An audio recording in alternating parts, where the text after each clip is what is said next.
Bueno, algunas consideraciones finales en cuanto al libro de Jonás. O sea, como te dije en el módulo anterior, no sé qué pasó con Jonás. Eh, Prefiero pensar en que se arrepintió, que cayó en cuenta de lo que había pasado. De hecho, Cristo lo menciona en Mateo capítulo 12, cuando él dice que a esta generación la única señal que les iba a dar era la señal de Jonás. Hablando de que así como Jonás estuvo en el vientre del pez 3 días y 3 noches, también el Hijo del Hombre iba a estar 3 días y 3 noches en su muerte y su resurrección, ¿no? Eh, pero bueno, es así, ¿no? Algunas personas han dicho que cómo pudo una nación tan feroz y tan mala haber recibido con tanta receptividad el mensaje de Jonás. Bueno, muchos afirman de que el tema es que cuando ellos escuchan de que un pez había devuelto a un hombre en tierra, dicen que ellos ahí eso les causó impacto porque el Dios de ellos tenía forma de pez. Entonces era como que era un enviado de Dios y así lo entendieron y por eso lo recibieron a Jonás de esa manera tan amigable, digamos, sin castigarlo. Inclusive hay un hombre llamado John Watson que afirma que haciendo un estudio, digamos, lo que pasó, digamos, los fenómenos climáticos, dicen que para la época se ve que hubo como un tipo de eclipse total de sol y eso acompañado con el mensaje de Jonás, como que eso también creó un impacto. Pero bueno, simplemente es un pensamiento que menciono. Lo importante es ver a este profeta que tuvo todo para ser feliz, viendo un arrepentimiento de toda una nación y sin embargo prefirió enojarse y prefirió estar realmente mal en contra del Señor. Bueno, eso era Jonás. Vamos a avanzar entonces al siguiente libro, que es el libro de Miqueas. Miqueas significa el que es como Jehová, el que es como Jehová. eh, y también conocido como el profeta de los pobres. Miqueas profetizó en el reino del sur, un hombre de un pueblo cerca de Judá, en Moreset. Versículos claves son 6, 8 y 7, 18, que en rato vamos a leer, pero bueno, aquí está el mensaje, es el odio de Dios por la injusticia y el ritualismo, y su deleite en mostrar misericordia. Dios odia la injusticia, pero también odia el ritualismo, pero se deleita en mostrar misericordia. Vamos a ver aquí que Dios habla de juicio, pero siempre va a mostrar misericordia. Entonces, esto habla básicamente de un juicio que va a venir, que está realmente cerca, y las razones del juicio, y mucho va a ser en tema de el olvido o el descuido nuevamente de los pobres. Pero capítulo 13 menciona realmente cómo los líderes fallaron y fueron ellos los que causaron realmente la caída del reino del sur, porque los líderes no fueron fieles en el mensaje que tenían que haber dado o no fueron fieles en poder liderar el pueblo de la forma correcta y no fueron capaces tampoco de pastorear el pueblo como Dios quería que fuera hecho. Entonces vamos a ver el capítulo 3, una serie de denuncias en contra de los líderes de diferentes ramas, o sea, tanto judiciales como religiosas, como gubernamentales, que fallaron ellos. Capítulo 3, versículo 1 dice, dije, oíd ahora príncipes de Jacob y jefes de la casa de Israel. Ahí están los príncipes y los jefes. ¿No consideran a vosotros saber lo que es justo? O sea, ustedes deberían haber hecho justicia en el pueblo. Vosotros que aborrecéis lo bueno y amáis lo malo, que le quitáis su piel y su carne de sobre los huesos, que coméis asimismo la carne de mi pueblo y les desolláis su piel de sobre ellos, y les quebrantáis los huesos y los rompéis como para el caldero y como carne se enoja. Entonces, Dios dice, o sea, en vez de ustedes ser los promotores del juicio, fueron los promotores más bien de la crueldad en contra del pueblo. Capítulo 3, versículo 5. Así ha dicho Jehová acerca de los profetas, no solamente los líderes, sino también los profetas, que hacen errar a mi pueblo y claman paz cuando tienen algo que comer, y a quien no les da de comer proclaman guerra contra él. Claro, los profetas aquí estaban diciendo que ellos llegaban a una casa y si les daban para comer, bueno, viene un mensaje bueno. Si no había comida, entonces era un mensaje malo. Y dice, no, están mal, son falsos profetas, falsos profetas.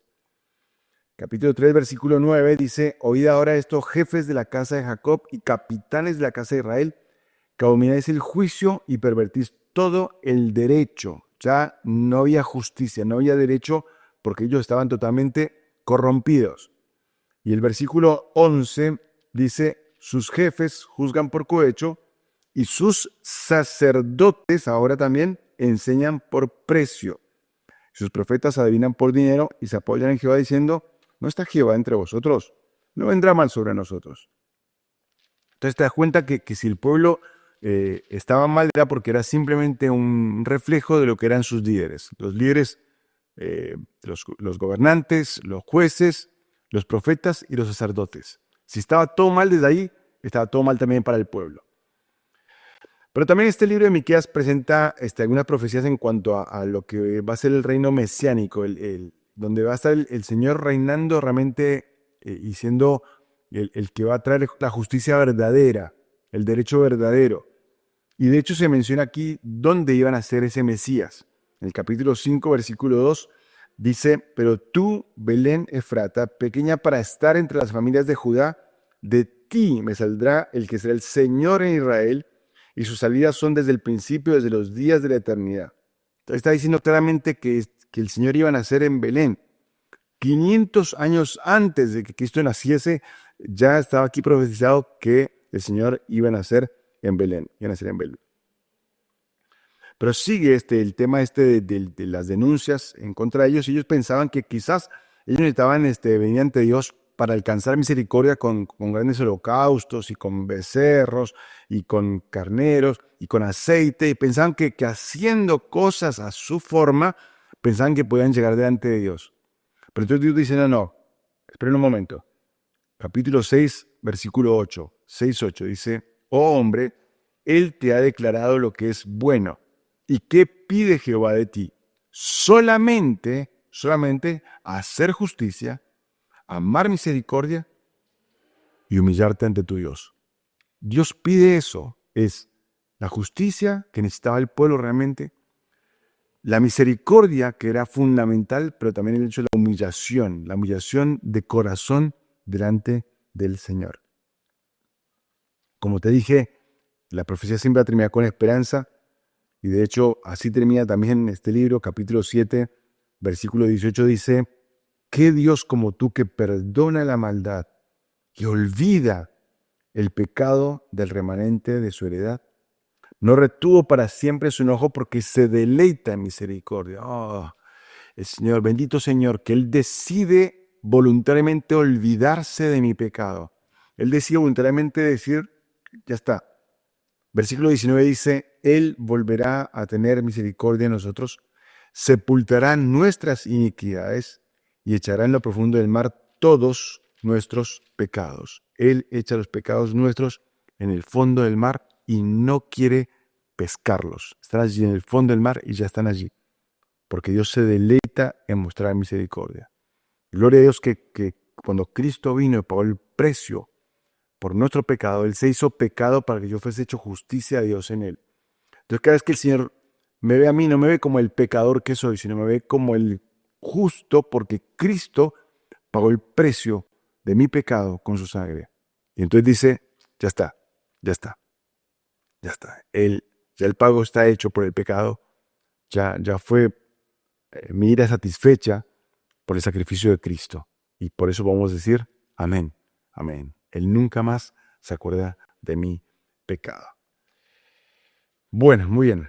Miqueas, perfecto. Avanzamos entonces ahora con el siguiente libro profético, que es el libro de Nahum. Y allí vamos a ver en Nahum un nombre que significa Jehová vindica y consuela. Jehová vindica y consuela. Nahum de Elcos, una villa de Galilea. El versículo clave es 1:9, que dice que él hará consumación. ¿De qué habla este libro? Este libro habla acerca de la destrucción de Nínive. Pero, ¿no se habían arrepentido de Nínive? Sí, en el momento que Jonás predicó, sí. Pero pasaron 150 años y entonces el pueblo se había vuelto a degradar y a generar, y Dios entonces trae su castigo por su maldad, sobre todo porque ellos se levantaron en contra de Israel. De Israel. Entonces el mensaje es un mensaje compuesto. Por un lado es consuelo y advertencia para Israel.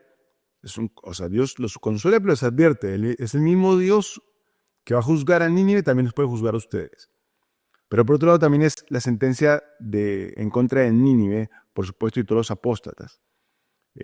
Nínive, como te dije antes, era una ciudad muy fortificada.